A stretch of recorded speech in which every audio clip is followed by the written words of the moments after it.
ভাই রে ভাই, মানুষ বলে না তুমি আমার রূপকথার পাখি। এই হলো সেই রূপকথার পাখি। আমি বিশ্বাস করি না।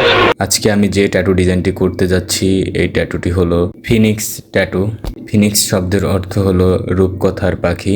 ডিজাইনটি আমার কাস্টমার নিজেই সাজেস্ট করে নিয়ে আসছে। ডিজাইনটি সিম্পল হলেও অনেক সুন্দর। লাইনিং এর ভিতরে অনেক সুন্দর একটি ট্যাটু। দেখো তোমরা ট্যাটু রেজাল্টটি কেমন আসে। আর এমন ফিনিক্স ট্যাটু তোমরা কে কে করতে চাও আমাকে ইনবক্স করো। রূপকথার গল্প আমরা অনেক শুনেছি, অনেক পড়েছি, বাট আজকে তোমরা দেখতে পেলা রূপকথার পাখির ট্যাটু। দেখতে পাচ্ছ রূপকথার পাখি ট্যাটুটি করা কমপ্লিট। ডিজাইনটি পার্সোনালি আমার কাছে অনেক বেশি ভালো লেগেছে। তো ভিডিওটি তোমাদের কাছে কেমন লেগেছে অবশ্যই কমেন্ট করে জানাও। আর এমন সকল ইন্টারেস্টিং ট্যাটু করতে চাইলে আমাকে ইনবক্স করো। দেখা হচ্ছে পরবর্তীতে নতুন কোনো ট্যাটু ভিডিও নিয়ে। তত সময় ভালো থাকো, সুস্থ থাকো, বাই।